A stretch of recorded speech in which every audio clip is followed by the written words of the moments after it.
رسول صلی اللہ علیہ وسلم ایمان کا جزو لا ينفک ہے، ایک لازم جز ہے ایمان کا۔ اگر محبت رسول نہیں ہے تو پھر ایمان بھی مکمل نہیں ہے، اور میں یہ سمجھتا ہوں کہ پھر ایمان ہے ہی نہیں۔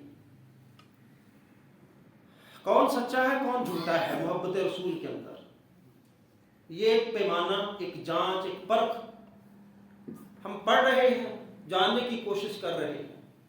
یوں ہر شخص محبت رسول کا دعوے دار ہے، لیکن کیا اسلام نے اس محبت کا کوئی پیمانہ، کوئی معیار مقرر کیا ہے؟ ہمارے ہاں جو پہلا پوائنٹ میں نے بیان کیا تھا محبت رسول کے تقاضوں میں، اس کی شرطوں میں پہلا پوائنٹ تھا تعظیم رسول صلی اللہ علیہ وسلم۔ ہمارے معاشروں کے اندر تعظیم بہت زیادہ ہے اور اطاعت بہت کم ہے۔ ہم غالی لوگ واقع ہوئے ہیں، غلو کرتے ہیں ہر کام کے اندر۔ اب محبت رسول کا پہلا تقاضا تعظیم رسول ہے، اور ہم نے تعظیم کے اندر بھی غلو کیا ہے۔ حالانکہ اللہ کے نبی صلی اللہ علیہ وسلم نے فرمایا تھا لا تطرونی کما اطرت النصارى ابن مریم، کہ لوگوں غلو نہ کرنا، مجھے ایسے نہ بڑھانا جیسے عیسائیوں نے عیسیٰ ابن مریم کو بڑھا چڑھا دیا تھا۔ فَإِنَّمَا عَبْدُهُ، بس بے شک میں تو اللہ کا بندہ ہوں۔ فَقُولُوا عَبْدُ اللَّهِ وَرَسُولُهُ، مجھے اللہ کا بندہ اور رسول ہی کہنا۔ حضرت معاذ رضی اللہ تعالیٰ عنہ سفر شام سے واپس آ رہے ہیں اور آ کے نبی کریم صلی اللہ علیہ وسلم کو تعظیمی سجدہ کیے۔ تعبدی نہیں تھا، کیا تھا؟ تعظیمی سجدہ تھا۔ لیکن اللہ کے نبی صلی اللہ علیہ وسلم نے فرمایا ما ھذا یا معاذ، معاذ یہ کیا کر رہے؟ کہ اللہ کے نبی میں شام سے آیا ہوں، وہاں کے بادشاہوں کو دیکھا ہے کہ ان کی رعایا ان کے سامنے سجدہ ریز ہوتے، تو کیا آپ کا مقام اور آپ کی شان کیا ان بادشاہوں سے کم ہے؟ تو اللہ کے نبی صلی اللہ علیہ وسلم فرمانے لگے اے معاذ، اگر میں زندہ نہ ہوتا، میں اپنی قبر میں ہوتا، تو کیا تم میری قبر کو سجدہ کرتے؟ کہا اللہ کے نبی نہیں، میں آپ کی قبر کو سجدہ نہیں کرتا۔ پھر آپ نے فرمایا تھا معاذ، اگر میں سجدے کی اجازت دیتا، شریعت اسلامیہ کے اندر سجدہ جائز ہوتا، تو میں عورت کو حکم دیتا کہ وہ اپنے خامد کو سجدہ کرتی۔ آپ نے یہ پھر بھی نہیں بولا۔ اس ایک حدیث کے اندر اسباب بہت سارے ہیں، لیکن وہ اسباب بیان کرنا یہاں مقصود نہیں ہے، یہاں بتلانا یہ مقصود ہے کہ تعظیم رسول کے اندر اگر غلو کر جائیں گے تو یاد رکھیے وہ تعظیم نہیں ہوگی بلکہ وہ غلو ہوگا، اور غلو ہمیشہ انسان کو جنت کی طرف نہیں جہنم کی طرف لے کے جائے، کیونکہ سجدہ اللہ کی ذات کے علاوہ کسی کو جائز نہیں۔ اور لوگوں نے پھر وہ کر دیا، آپ نے فرمایا تھا لا تطرونی کما اطرت النصارى، کہ مجھے ایسے نہ بڑا چڑھا کے پیش کرنا جیسے عیسائیوں نے عیسیٰ ابن مریم کے ساتھ کیا تھا۔ اللہ کا بیٹا کہہ ڈالا، اور بڑے خوبصورت فَإِنَّمَا عَبْدُهُ، صحیح بخاری کے الفاظ، بس بے شک میں اس کا بندہ ہوں۔ فَقُولُوا عَبْدُ اللَّهِ وَرَسُولُهُ، کلمہ شہادت پڑھتے تو کیا کہتے ہو؟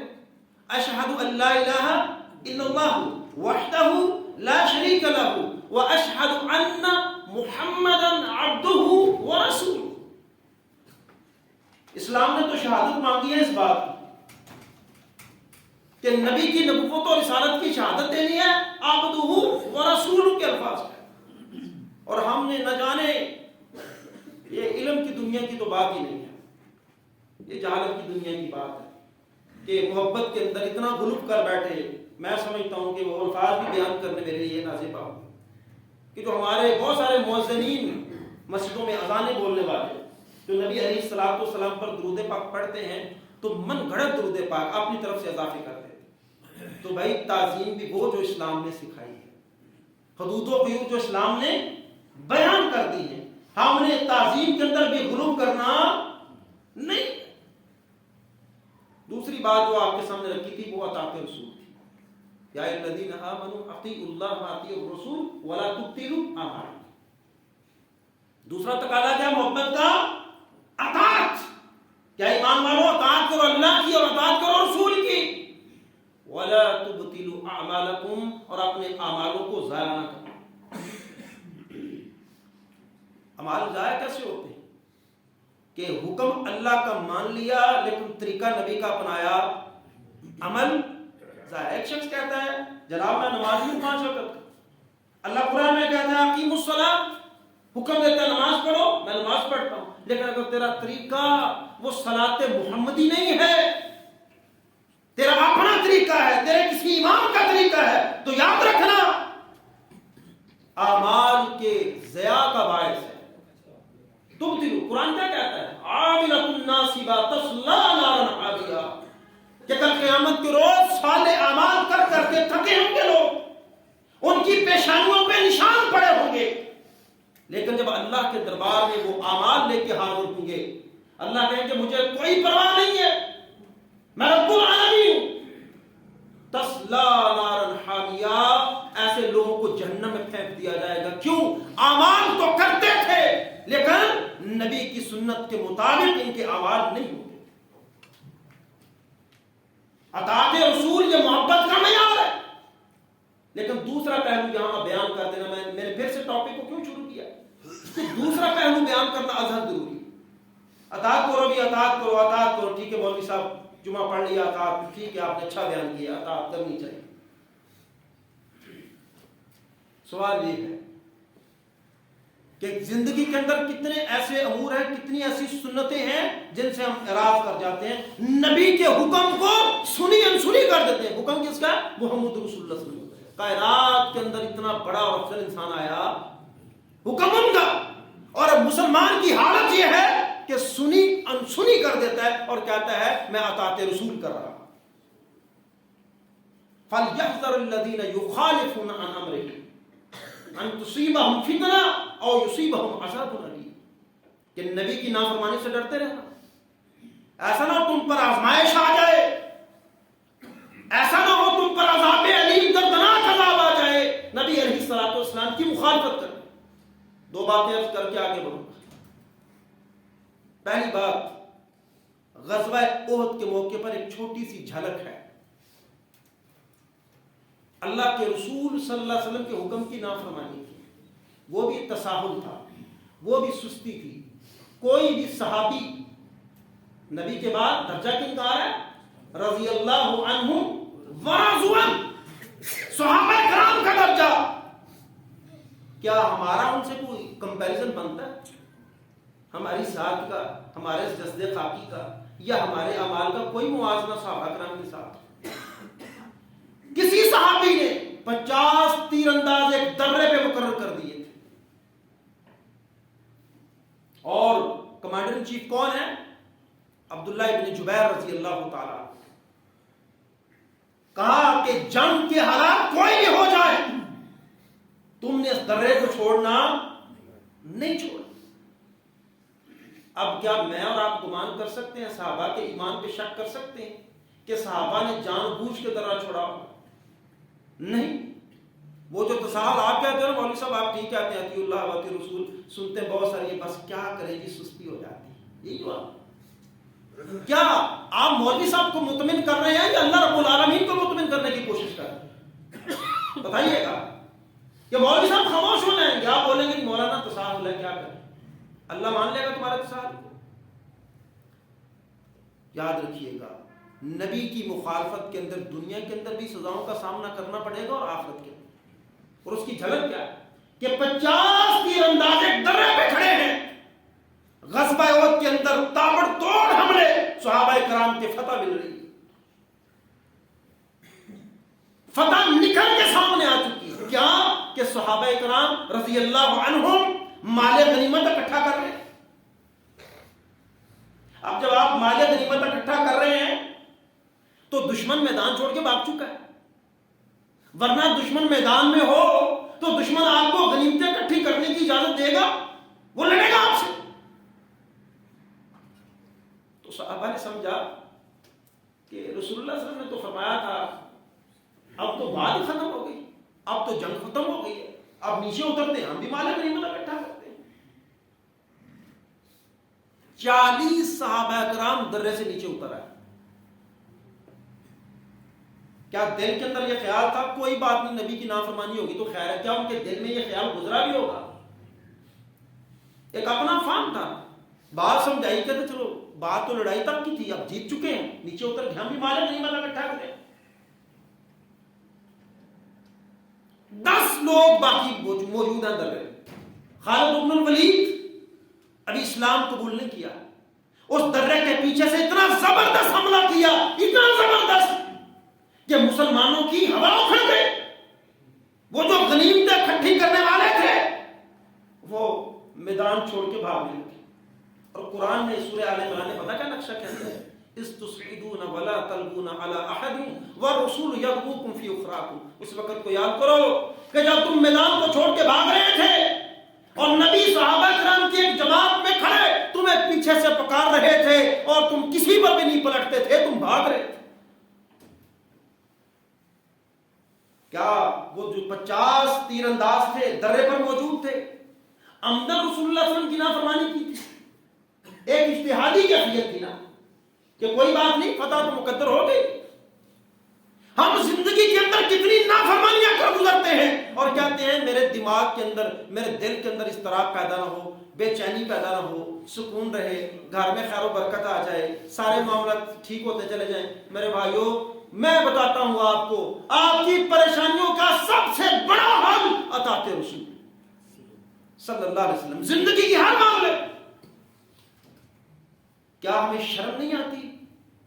کوئی زندگی کا ایک پہلو بتا دیں جو نبی علیہ الصلوۃ والسلام نے جس پر ہماری تربیت نہ کی ہو یا ہمیں بتلایا نہ ہو، پھر بھی ہم اپنی منمانی کریں تو ہمیں شرم سے ڈوب کے مر جانا چاہیے. وہ تیرا سونا ہو، تیرا کھانا ہو، تیرا پینا ہو، تیری نماز ہو، تیرا روزہ ہو، تیری زکوٰۃ ہو، رشتہ داروں کے ساتھ معاملات ہو، ہمسایوں کے ساتھ معاملات ہو، مسجد کے معاملات ہو، دوستوں کے ساتھ معاملات ہو، تیری تجارت ہو، تیرا بزنس ہو، کچھ بھی ہو. کیا نبی علیہ الصلوۃ والسلام نے زندگی کا کوئی پہلو خالی چھوڑا ہے؟ تیری خوشی ہو، تیری غمی ہو، پھر اپنے نبی کی محبت کے دعوے دار ہو، پھر نبی کو بھول کیوں جاتے ہو کہ اس موقع پہ میرے نبی نے کیا کیا؟ میں تو وہی کروں.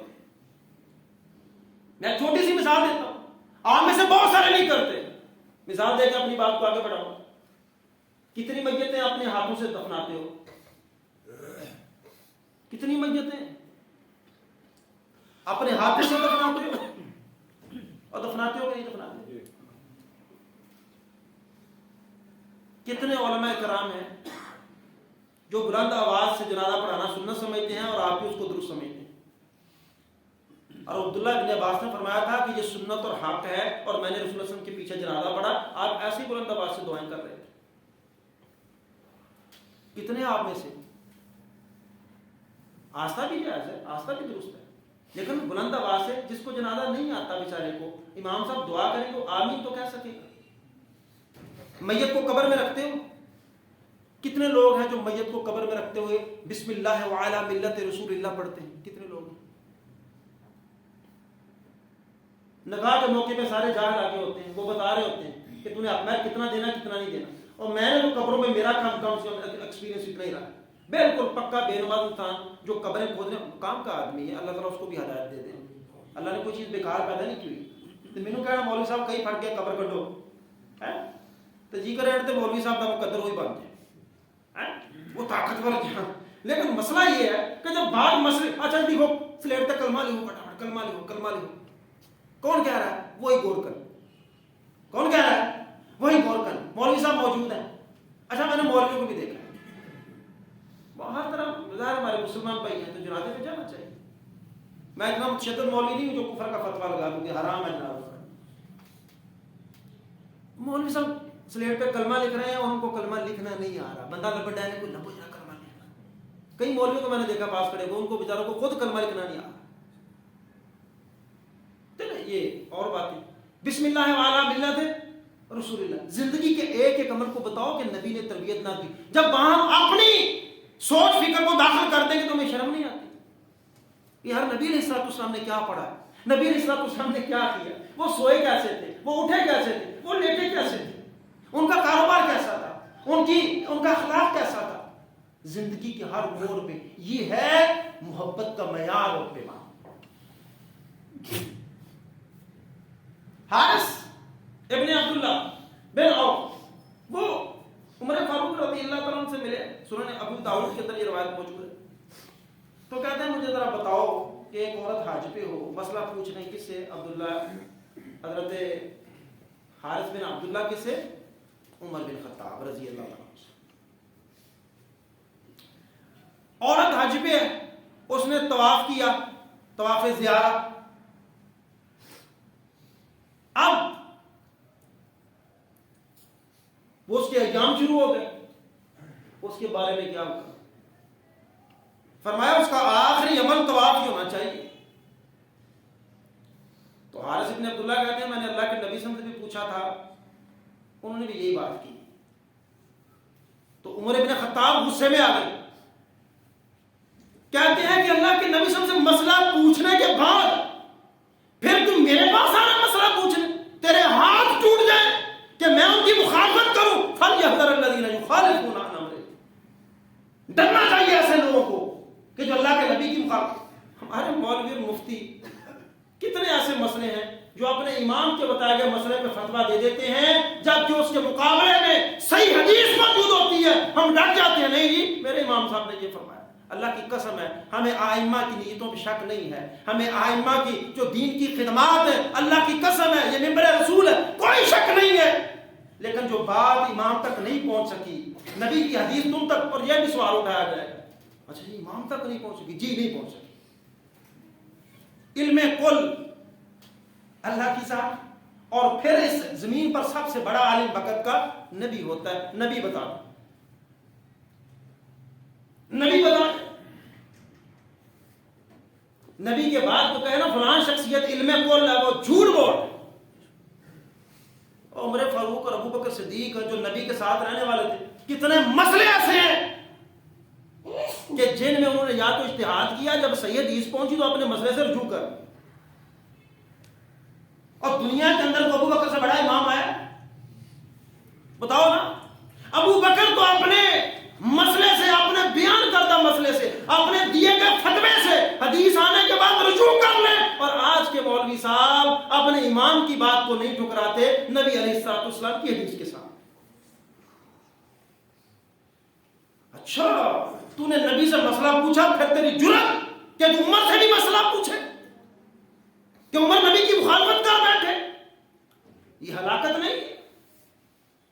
تو میرے بھائیوں زندگی کے اندر کتنی نافرمانیاں جو ہم کیے بیٹھے ہیں رسول اللہ صلی اللہ علیہ وسلم حدیثوں کو ترک کر کے. وہ صحابہ کرام ہلاکت سمجھتے تھے, وہ گھاٹا سمجھتے تھے, وہ نقصان سمجھتے تھے. لیکن میں تو نبی کو اتنی تعظیم دے رہا ہوں, اتنی عزت, جیسے کسی دوست کی بات سنی انسنی کر دی. اور بھائی یہ نبی کی بات ہے, اور نبی کی بات اطاعت, نبی کی نافرمانی نہ اللہ کی بھی نافرمانی. من یطیع الرسول فقد اطاع اللہ. اور صحیح بخاری کے اندر اللہ کے نبی نے فرمایا کہ ومن عصانی فقد عصى اللہ, جس نے میری نافرمانی کی نا اس نے اللہ کی بھی نافرمانی کی. وما ارسلنا من رسول الا ليطاع باذن اللہ. اللہ قرآن میں کہتا ہے کہ میں کوئی بھی رسول نہیں بھیجتا, جب تم کو اس کی اطاعت کا حکم دیتا ہوں تو میرا حکم ہوتا ہے, میرے حکم سے نبی کی اطاعت کرتے ہو. اگر تم نبی کی اطاعت نہیں کر رہے تو گویا دو ذاتوں کی تم حکم کا انکار کر رہے ہو. ایک نبی کی بات بھی نہیں مان رہے, اور اللہ نے کہا تھا کہ میرے نبی کی بات کو ماننا ہے, اللہ کی بھی بات کا انکار کرو. سنت چھوڑنا کو معمولی بات. ما اصبرهم على النار, بڑا کمال آدمی ہے, آگ پہ صبر کیے بیٹھا ہے. سنت چھوڑ کے نا یہ آگ پہ صبر کیے بیٹھا ہے. ایسے کہہ سکتے نا. اور سنت جو بندہ ترک کر رہا ہے, پتہ ہے کہ یہ ٹھکانا, سنت کو ترک کرنا جنت میں جائے گا جہنم میں جائے گا. اصول کیا ہے؟ نبی کا مخالف. وَمَن يُشَاقِقِ الرَّسُولَ, میں قرآن سے پڑھ دیتا ہوں. وَمَن يُشَاقِقِ الرَّسُولَ مِن بَعْدِ مَا تَبَيَّنَ لَهُ الْهُدَىٰ وَيَتَّبِعْ غَيْرَ سَبِيلِ الْمُؤْمِنِينَ نُوَلِّهِ مَا تَوَلَّىٰ وَنُصْلِهِ جَهَنَّمَ وَسَاءَتْ مَصِيرًا. اٹھائیں سورۃ النساء. کہ جس کے سامنے حق واضح ہو گیا کہ نماز کا نبی کا بھائی یہی طریقہ ہے، سنت داڑھی کا یہی طریقہ ہے، یہ تجارت کا سنت یہی طریقہ ہے، فلاں یہی طریقہ ہے، سنت سامنے آ گئی، پھر وہ مخالفت کر رہا ہے۔ اللہ کیا کہتے ہیں کہ مومنوں کا راستہ چھوڑو، وَمَن يُشَاقِقِ الرَّسُولَ مِن بَعْدِ مَا تَبَيَّنَ لَهُ الْهُدَىٰ، کہ جو نبی کی مخالفت کرتا ہے بعد اس کے کہ اس پر ہدایت واضح ہو، وَيَتَّبِعْ غَيْرَ سَبِيلِ الْمُؤْمِنِينَ، مومن کا راستہ یہ نہیں ہے، وہ مومنوں کا راستہ چھوڑ کے کسی اور کے راستے کی پیروی کرتا ہے۔ نُوَلِّهِ مَا تَوَلَّىٰ، وہ جدھر جا رہا ہے نا ہم کو پکڑ کے نہیں روکیں گے، اس کو جانے دیں گے، وَنُصْلِهِ جَهَنَّمَ، کہاں پھینکیں گے؟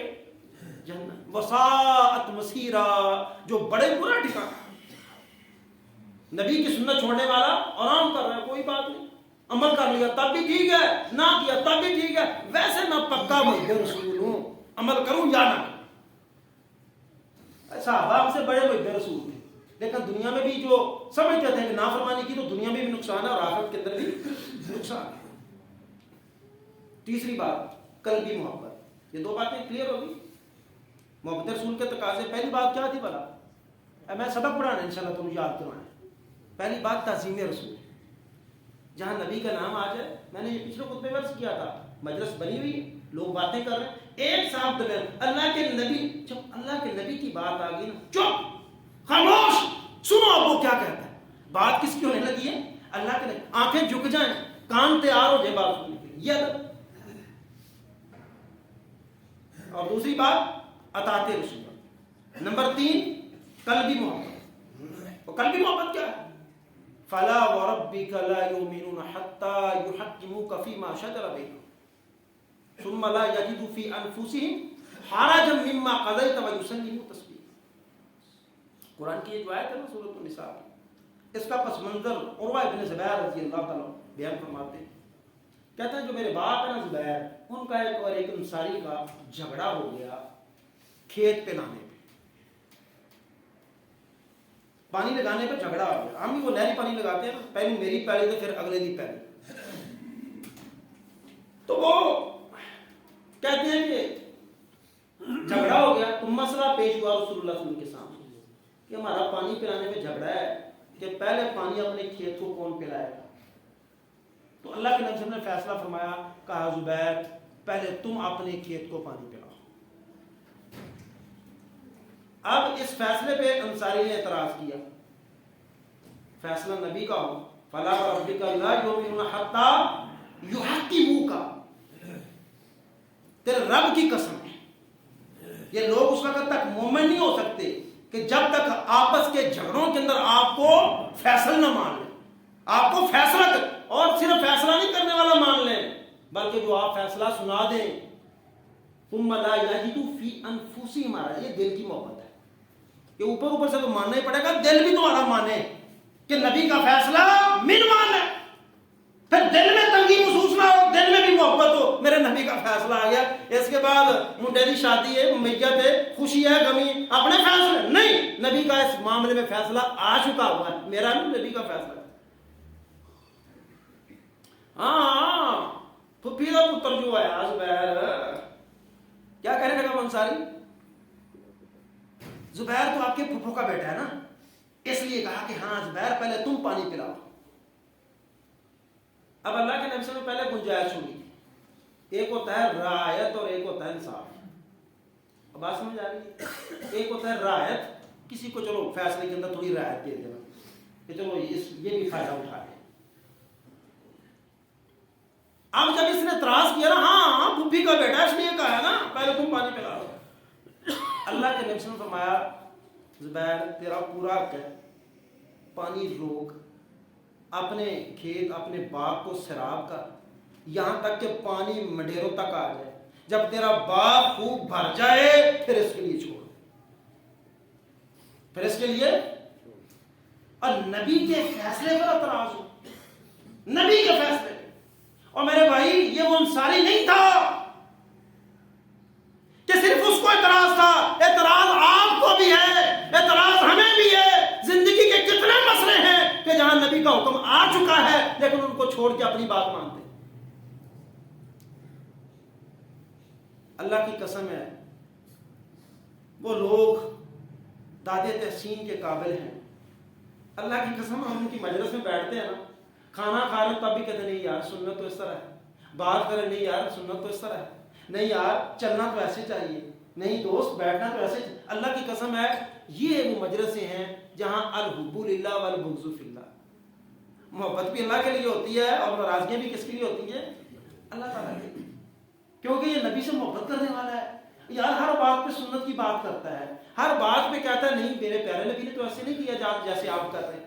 ہمیں پھر برا نہیں بنانا چاہیے, ہمیں اپنی اصلاح کرنی چاہیے. چوتھی بات اتباع رسول. چوتھی بات کیا ہے؟ اتباع رسول. یہ کون سی چوتھی بات ہے؟ یہ تقاضے محبت کے. چوتھی بات اتباع رسول, اور یہ پیچھے میں بیان کر چکا کہ جیسے حضرت علی سواری پہ بیٹھے مسکرائے, پوچھا علی کیوں مسکرائے, دعا بھی پڑھی ہے, مسکرائے کیوں؟ کہا جی نبی بیٹھے تھے سواری پہ مسکرائے تھے, ہم بھی مسکرائے تھے. انس تجھے کدو کیوں پسند ہے؟ کیوں میرے نبی پسند کرتے ہیں. ابو ایوب انصاری کا گھر ہے, نبی کو کھانا پیش کیا گیا, لہسن آپ نے ایک سائڈ پہ کر دیا, تبن ناپسند کیا. ابو ایوب انصاری کہتے ہیں آپ نے نہیں کھایا تو میں کیا کھاؤں. ایک صحابی رسول انگوٹھی پہنے, سونے کی انگوٹھی, نبی علیہ السلام کے دربار میں حاضر ہوئے. اللہ کے نبی صلی اللہ علیہ وسلم نے انگوٹھی اتاری, پھینک دی اور کہا کیسے لوگ ہیں کہ تم میں سے کو آتا ہے اور اپنے ہاتھ میں آگ کا انگارہ پہنے ہوتا ہے, انگارہ اٹھایا ہوتا ہے. اللہ کے نبی صلی اللہ علیہ وسلم چلے گئے. پیچھے سے لوگ کہنے لگے اے سونے دی انگوٹھی چوکلا ویچ نہیں, کام آ جائے گی تیری. کہا جس چیز کو اللہ کے نبی نے پھینک دیا میں کیوں اٹھاؤں. یہ ہے اتباع رسول. یہ کیا ہے جی؟ اتباع رسول. میرے نبی نے کیا ہی ایسا, میرے نبی نے افطاری میں کھجور کھائی. آج کے ماڈرن اسکالر کہتے ہیں نہیں یہ کوئی سنت نہیں کھجور کھانا, یہ داڑھی رکھنا کوئی سنت نہیں ہے. اور ظالم تجھے کیا پتا ہو کہ محبت رسول ہوتی کیا ہے؟ تو سکا اسکالر ہے. کون سا سکا, صرف باتیں کرتا ہے, تو جانتے نہیں محبت کیا تھی کسی. لوگوں نے تو نبی کی خاطر اپنے گھر بار, وہ سالم سے پوچھو نا, سالم بن عبداللہ سے, جو راوی روایت وہ بیان کرتے ہیں صحیح بخاری کی حدیث نمبر 483, کہتے ہیں سالم ابن عبداللہ بن عمر, کہتے ہیں سالم ہمارے ساتھ رستے میں ہوتے تھے نا, تو مختلف مقامات پہ نا جب سفر میں ہوتے ادھر ہوتے ہیں نماز پڑھ, مقامات تلاش کرتے تھے. کیوں گیا یہاں نا میرے باپ عبداللہ نے بھی نماز پڑھی تھی, اور جب عبداللہ سے میرے باپ نا عمر نے بھی یہاں نماز پڑھی تھی. رستے میں جاتے ہوئے ایک جگہ عمر تم نے نماز یہاں کیوں پڑھی تھی؟ میں اس لیے نماز پڑھوں کہ یہاں میرے نبی نے نماز پڑھی تھی. یہ نسلیں ہیں, نسلوں کو اس محبت سے اتباع سے ہٹنے نہیں دیا, وہ کر رہے ہیں جو نبی نے کیا تھا. یہ اتباع ہے. اور اطاعت ایک بڑا درجہ ہے. اطاعت کیا ہے؟ ایک بڑا درجہ ہے. آرڈر ملے ہم تو پھر بھی نہیں کرتے نا, حکم مل جائے ہم تب بھی نہیں کرتے. اتباع تو شاید ہماری قسمت میں, ہمارے نصیبے میں, ہم تو حکموں کی حکومت ہولی کر جاتے. اور باتیں بہت ساری تھی. پانچویں بات درود و سلام کثرت سے پڑھنا ہے. جب دکان پہ بیٹھے ہیں فارغ ہے نا, تو نبی جس سے محبت ہونا زیادہ, انسان اس کو یاد بھی زیادہ کرتا ہے. تو نبی کو زیادہ یاد کرنے کا بہترین طریقہ کیا ہے؟ ان اللہ وملائکتہ یصلون علی النبی یا ایھا الذین آمنوا صلوا علیہ وسلموا تسلیما. اللہم صل وسلم علی نبینا محمد صلی اللہ علیہ وسلم. تو اکیلے بیٹھے کیا کرنا ہے؟ کثرت سے درود. فائدہ کیا ہے؟ 10 گناہ معاف ہوتے ہیں, 10 درجے بلند ہوتے ہیں, 10 رحمتیں نازل ہوتی ہیں. اور کیا چاہیے؟ اور تیرے غم نہیں نہ دور ہو رہے. اب وہ چونکہ پورا ایک ٹاپک ہے درود کا, تیرے غم نہیں نہ دور ہو رہے, دلی پریشانیاں ہیں نا, تو خالی اللہ کے نبی صلی اللہ علیہ وسلم کی یہ صحیح حدیث ہے, تو خالی درود پڑھتا جا, تیرے ہر غم کا علاج ہوتا چلا جائے. درود پڑھتا جا خالی. ٹھیک ہے جی, بیٹھ کے ہم نے کیا کرنا فارغ اوقات میں, دوست میں پھر دوستوں کی مجلس ہے, ہاں وہی ہو اور پھر سناؤ, ہاں وہی ہو اور بیسر سناؤ, ہو اور پھر وہ ہو پھر کہندا کہن دے, تو چپ کر کے نا کو گل ہے تے کر, نہیں تے درود پڑھتا جا. سارے مسلوں کا کوئی بات نہیں, کڑی اٹھا کے ہو اور پھر وقت ضائع کر رہے. اور صحابہ اہل بیت کا اکرام اور احترام, تابعین کا, علماء, اور سب سے بڑا کام بدعت سے بچنا ہے. بدعت بھی اپنی من مانی ہے دین کے اندر. جب نبی کا فیصلہ آ جائے ما کان للمؤمن ولا مؤمنۃ اذا قضى الله ورسوله امرا ان يكون لهم الخيرة من امره، جب اللہ اور اس کے نبی کا کوئی حکم آ جائے گا پھر کوئی تم میں سے کوئی اس سے اعراض کرے، یہ کسی مومن اور عورت کے لائق ومن یعص اللہ ورسولہ فقد ضل ضلالا مبینا، وہ پہلے درجے کی گمراہی میں ہے کہ نبی کا حکم آنے کے بعد پھر وہ اعراض کرتا ہے، نبی اللہ اور اس کے رسول کی نافرمانی کرتا ہے۔ تو بدعت مارد وجود میں تب آتی ہے کہ جب ہم اپنی طرف سے ثواب کا کام، وہ جو 3 صحابی آئے تھے امی عائشہ سے پوچھا نبی کی عبادت کیا ہے، کہا یہ اچھا، ایک نے کہا نبی کے مقابلے میں، نبی کی عبادت تو ہماری مقابلے کو نہیں ہے، ایک نے کہا میں روزے رکھتا چلا جاؤں گا، افطار نہیں، یہ اپنی اختراع ثواب ہے۔ دوسرے نے کہا تھا میں شادی نہیں کروں گا، تیسرے نے کہا تھا میں ساری رات قیام کروں گا، پڑھا کام ہے، اور روزے رکھنا پڑھا کام میں دس تو صحیح ہے، اور روزانہ روزہ رکھنا بری بات ہے، اچھا ہی کام تھا، اور شادی نہ کرنا امام بخاری کی بھی نہیں شادی، یہ ایک الگ ٹاپک ہے کہ میں دین کی خدمت کروں گا، میں اس طرح کروں، ساری رات قیام کرنا بری بات۔ وہ تو کہتے ہیں فلانی سرکار ایک لاتے تھے پورا قرآن پڑھ رہے تھے، ساری رات گزر گئی، ماشاء اللہ۔ اللہ کے نبی صلی اللہ علیہ وسلم کو مسئلے کا پتہ چلا، کہا میں تم سب سے زیادہ اللہ سے ڈرنے والا ہوں اور تقوی اختیار کرنے والا، میں تم سب سے زیادہ اللہ سے ڈرنے والا اور تقوی اختیار کرنے والا ہوں، میں روزہ رکھتا بھی ہوں چھوڑتا بھی۔ ہمارے پروفیسر صاحب مجھے کہتے ہیں میں نا موٹا ہو گیا، میں روزے رکھنے کرنا ہے، میں بھائی جان اللہ کے نبی صلی اللہ علیہ وسلم کا نفلی روزوں کا یہ طریقہ نہیں ہے، تو روزے رکھنے کرنا ہے۔ تو کہا میں سوتا بھی ہوں، عبادت بھی کرتا ہوں، اور میں نے شادیاں بھی کی ہوئی، تو یہ تمہارا طریقہ کا ٹھیک نہیں ہے۔ تو بدعت مارد وجود میں تب آتی ہے کہ جب انسان اپنی عقل کو ثواب کے اندر بھی گھسیڑ لے کہ چلو آ کر لو کیا، اللہ سمجھ کے عمل کی توفیق۔